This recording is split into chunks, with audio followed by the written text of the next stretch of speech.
ሰላም አለይኩም ወራህመቱላሂ ወበረካቱ። እኔ ጀማል አሊ በሽር እባላለሁ። የነ አብድሬና የሙኒራ የመንትዮቹ አባት ነኝ። እኔ እዝነት ለእኔ ሁሉ ነገሬ ነው፣ ህይወቴ ነው። ከእዝነት ቀደም ብሎ እናታቸው ታማሚ ነበሩ። እነዚህ የሁለት መንትዮች እናት የካንሰር በሽታ ታማሚ ነበረች።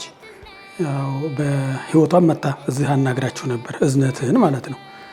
እና ያው መስዋዕትነት ከፍላ ያው ተጎኗ እንደምትቆሙላት ቃል ገብታችሁላት ነበረ።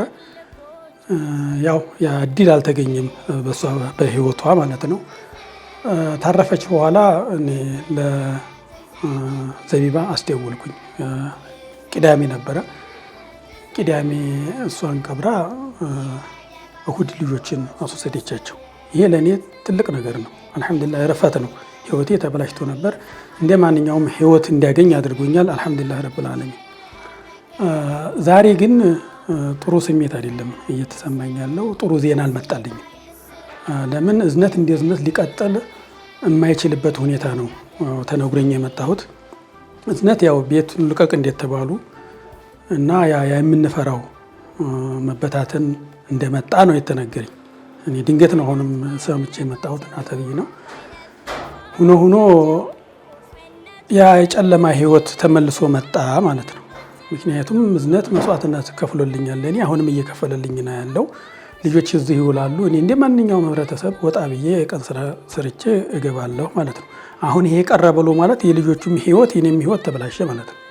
ምክንያቱም አንደኛ ከቤት እናት የለችም። እነዚህ ልጆች መንታ ናቸው።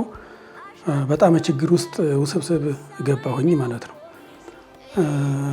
እና እነዚህ ልጆች ደግሞ ብዙ ነገር እዝነት ውስጥ ለምደዋል። ምክንያቱም እንደ ኬዛቸው ምግባቸው የተለያየ ምግብ፣ ዳይፐር ወዘተ ብዙ ነገር ለምደዋል። እነዚህ ልጆች ከጨለማ ወጥተዋል። ከጨለማ ወደ ብርሃን ነበሩ። አሁን ደግሞ መልሶ ወደ ጨለማ ሊገቡ ነው ማለት ነው። ይሄ ለእኔ ትልቅ አበሳ ላይ እና ህይወቴን በጣም የሚፈትንብኝ ጊዜ ላይ ደረስኩኝ ማለት ነው። የኢትዮጵያ ህዝብም መንግስትም እንደው በተለይ መንግስት ለእዝነት ጎኑ ሊቆምልን ይገባል። ይሄ ነገር የሚያስደሳ ነው። እህታችን መስዋዕትነት ከፍላለች። እነዚህን ሁሉ ልጆች ለቅማለች። ተየቦታው ብዙ ነገር አስለምዳለች። ፊዚዮቴራፒ ያላቸው እውነታውን ለመናገር እነዚህ ልጆች ከሳምንት አንድ ቀን እንኳን ፊዚዮቴራፒ ካልወሰዱ በጣም ሁኔታቸው፣ ሸክላቸው፣ አሰራራቸው ሁሉ የሚቀየርበት ሁኔታ ላይ ነው። ወደ ቤት ተመለስነ ማለት ነው። ይህን ሁሉ አጣን ማለት ህይወታችን ተበላሸ ማለት ነው። እና መንግስት ከዘቢባ ጎን ከእዝነት ጎን እንዲቆምልን እንፈልጋለን። አንበተን፣ መንግስት ሊረዳን ሊደርስልን ይገባል የሚለውን ነው። መንግስት ብቻ አይደለም፣ ህዝብም የኢትዮጵያ ህዝብ እዝነት መጥቶ ማንንም እዝነትን ቢያየው የሚያስደሳ ሁኔታ ነው። እነዚህ ልጆች ጋር አብሮ መዋል ማለት የውስጥ እርካታ የሚያስደሳ ሁኔታ ላይ አይቶ ይመለሳል። ሁሉም ማንኛውም መጥቶ እዝነትን እንዲጎበኝልን እንፈልጋለን። አንበተን፣ ያው ድረሱልን ነው።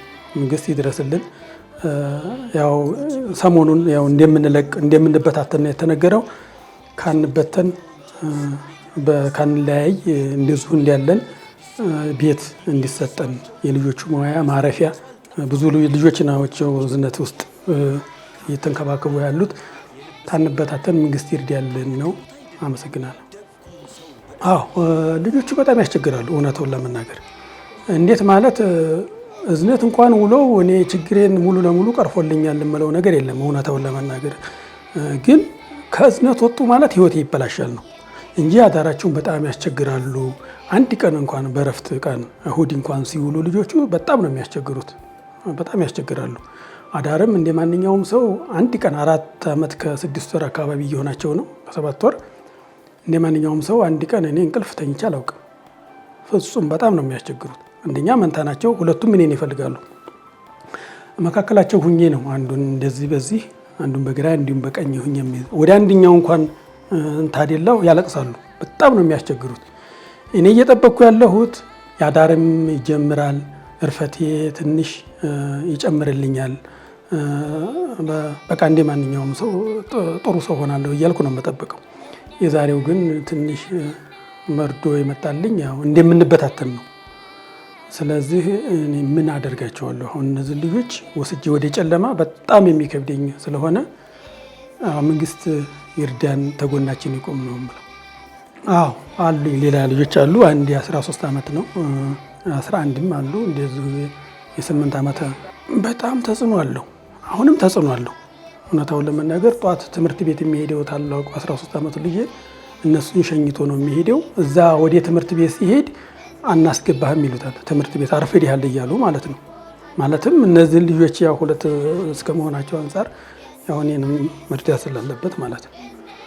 እኔን ይረዳል። እዛ ተመልሶ ሲሄድ ትምህርት አናስገባህም የሚሉበት ሁኔታ አለ እና አሁን የእኔ ህይወት ብቻ አይደለም የሚበላሸው፣ የቤት ያሉ ልጆችም ህይወት ነው የሚበላሸው። ሁለቱም ተመሳሳይ ጉዳት ነው፣ አንድ ናቸው። ጉዳቱ ነርቭ ነው። እንደገና ደግሞ የማንቀጥቀጥ ሁኔታ ምናምን አላቸው። በጣም የሚያስቸግር የመወጠር እንደዚሁ በምግብ ያስቸግራሉ። የሚፈልጉትን ያተገኘውን የሚበሉ ነገሮች አይደሉም እና ጉዳታቸው በጣም ከባድ ነው። እውነቱ በጣም የሚያስቸግር የሚያለፋ መስዋዕትነት የሚያስከፍል ጉዳት ነው ያላቸው።